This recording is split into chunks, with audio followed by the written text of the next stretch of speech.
own Chet Layman is in downtown Bozeman at about 1:45 this morning. I was driving to work, noticed all sorts of blockages, fire chiefs, fire trucks, policemen everywhere.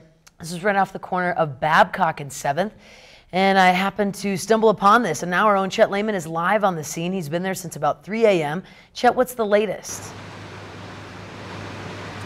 Well, that's right. It has been a busy morning, Missy and Matt, here in Bozeman. We're just off of Babcock between 7th and 8th. Joining us this morning, Deputy Chief Mike Maltaverne. This has been quite a morning of operation. Let's talk about what's behind us here and what you folks have been doing since, well, around 1 o'clock this morning. Yeah, so thanks, Chet, for coming out this morning. At approximately 12:21, our City County 911 Center received the first 911 call for a report of a building fire near the 7th and Babcock intersection.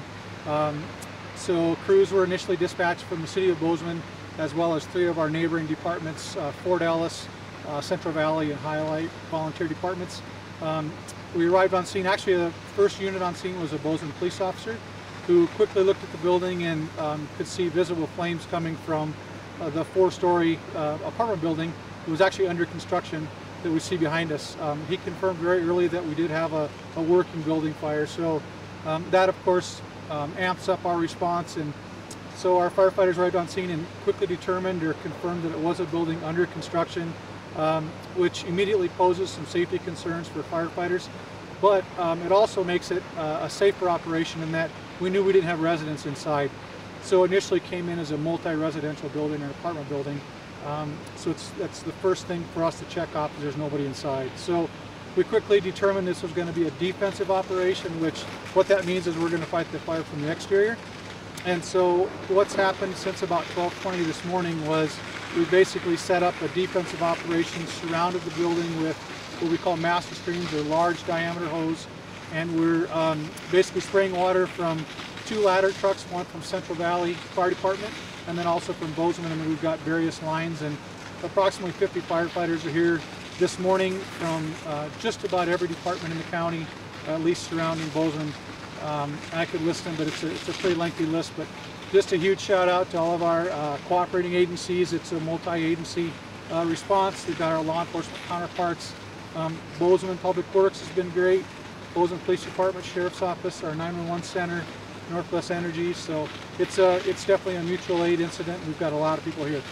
Also, the good news, this building sits on Babcock, but behind it to the south you do have residents back there. I do know that for a period of time we had to kill the power to the neighborhood so you could fight this place. Yeah, Northwest Energy was on scene very early at our request and did cut the power to the neighborhood. We had some safety concerns with the building. We've got a number of major collapses. The entire building is pretty much collapsed in on itself. So we had power lines that were in that vicinity. We had approximately 270 residents that were without power for approximately 3 to 4 hours. Worked very closely with Northwest Energy. We were very concerned about with temperatures and getting those folks power and heat as quick as we could. So we were able to restore the power to those 270 residents here within the last hour, and so we were glad to do that. Right now it's 5:30, but folks are going to start moving around, heading to work. Because you're fighting this as a defensive fire, I would imagine roads in this area are going to be closed for quite a while today. Yeah, so you're going to see some traffic snarls probably around that 7th and 8th Street. Most importantly, probably around Babcock and Olive. We did have Main Street closed for a number of hours. We had to lay some large diameter water hoses across the street. Those have all been restored, so Main Street will be open for our commute this morning. That's fantastic. Again, Deputy Chief Mike Maltaverne joining us this morning live. Chief, thank you very much. Yep, keep up the good work. I'm going to send it back to you in the studio, Missy and Matt.